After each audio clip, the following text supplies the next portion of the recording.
Hello friends, मैं पूनम राणा आप सबों का स्वागत करती हूं आपके अपने YouTube channel JPSC with Poonam में। फ्रेंड्स, इस वीडियो के अंदर हम लोग सीटेट से रिलेटेड जो हम लोग एनसीईआरटी का जो टॉपिक कवर अप कर रहे थे उसी टॉपिक को हम लोग आगे बढ़ाएंगे। ये क्लास 6 का चैप्टर 6 है, उसका हम लोग आज एमसीक्यू करेंगे। अगर आप किसी भी कॉम्पिटिटिव एग्जाम की तैयारी कर रहे हैं सीटेट के अलावा भी, वहाँ पे आपको एनसीईआरटी के जो क्वेश्चन हैं, एनसीईआरटी की जो किताबें हैं वो आपको बहुत ही हेल्पफुल होती हैं। लगभग जो क्वेश्चन हैं आपके वो एनसीईआरटी से बनाए जाते हैं, ठीक है।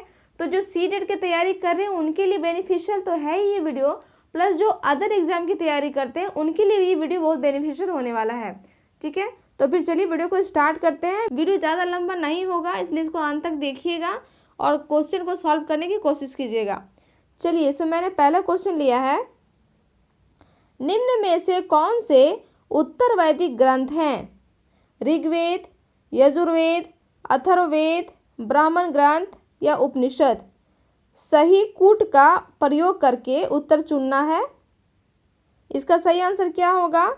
इसका आंसर होगा ऑप्शन डी, 2, 3, 4, 5। 2, 3, 4, 5 देखते हैं क्या है 2, 3, 4, 5 में। मतलब यजुर्वेद, अथर्ववेद, ब्राह्मण ग्रंथ, उपनिषद ये सभी सही हैं।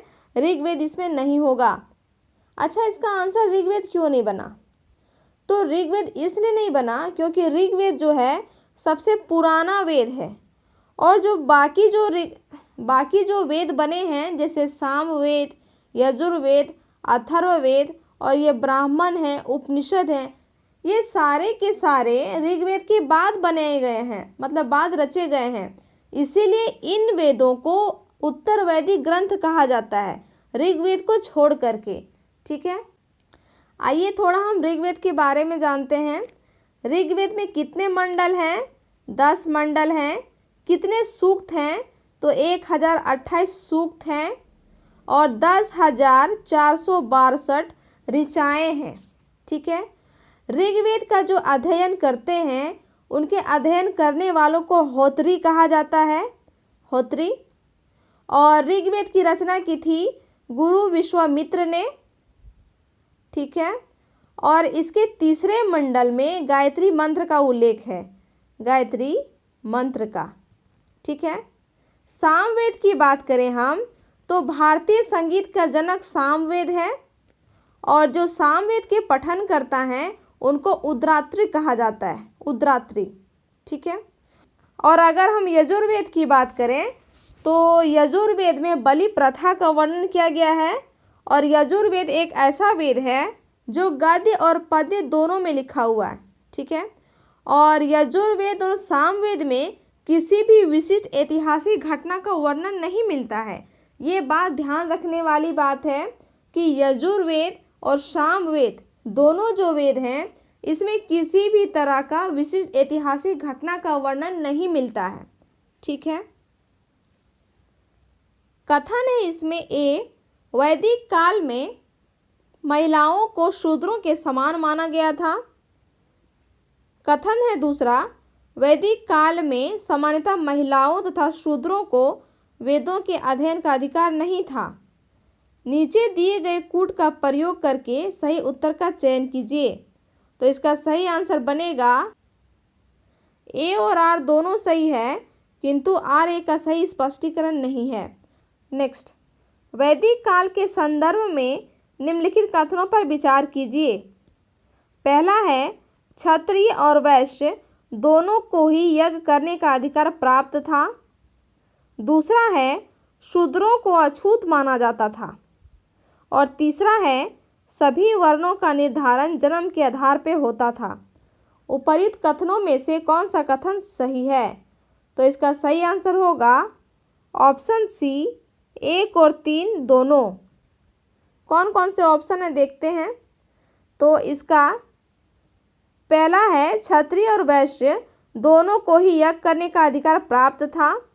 और तीसरा सही है, सभी वर्णों का निर्धारण जन्म के आधार पर होता था। ये भी बिल्कुल सही है, ठीक है।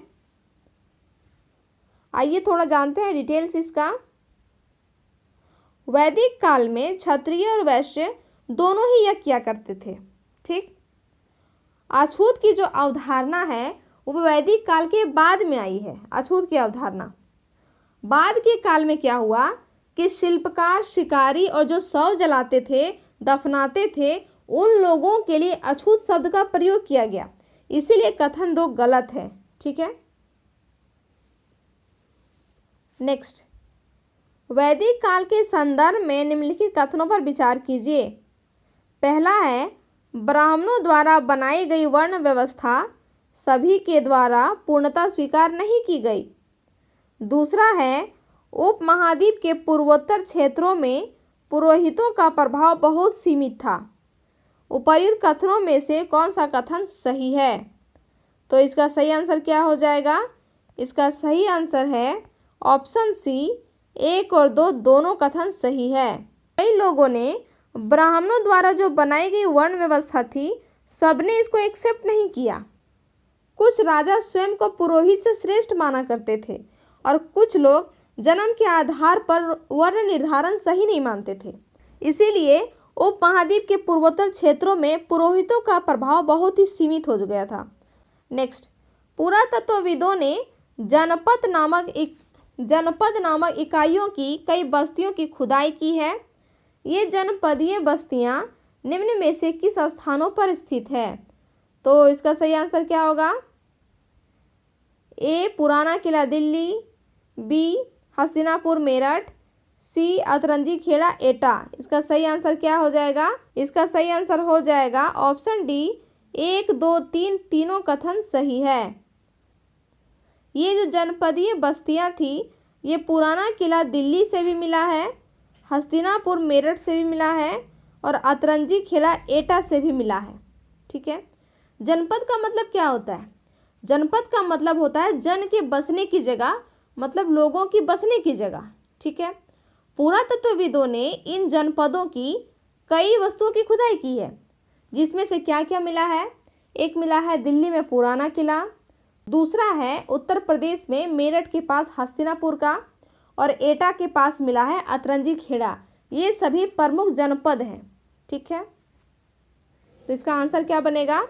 1, 2, 3 तीनों, अतरंजी खेड़ा, हस्तिनापुर और पुराना किला। नेक्स्ट क्वेश्चन आइएगा 6 नंबर में, महाजनपद के संदर्भ में निम्नलिखित कथनों पर विचार कीजिए। पहला है, महाजनपदों की कई राजधानियों में किलेबंदी की गई थी। दूसरा है, राजा सेना रखने लगे थे जिसे वेतन दिया जाता था। वेतन का संपूर्ण भुगतान आहत सिक्कों के रूप में दिया जाता था। आपको बताना है कि दोनों कथन में से कौन सा कथन सही है। तो इसका सही आंसर क्या बनेगा? इसका आंसर बनेगा केवल ए, मतलब केवल एक जो है, महाजनपदों की कई राजधानियों में किलेबंदी की गई थी, यही कथन सही है। ठीक है, आइए थोड़ा जानते हैं इसका डिटेल्स। लगभग 2500 साल पहले क्या हुआ कि कुछ जो जनपद थे अत्यधिक महत्वपूर्ण होते गए। उसके जो शासक थे, उसके शासक बहुत ही शक्तिशाली होने लगे। वहाँ के जो शासक थे काफ़ी शक्तिशाली हो गए और ये धीरे धीरे जनपद महाजनपद कहलाने लगे।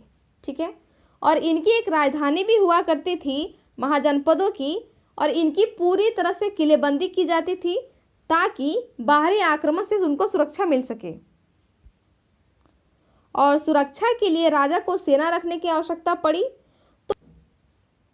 तो राजा क्या करते थे?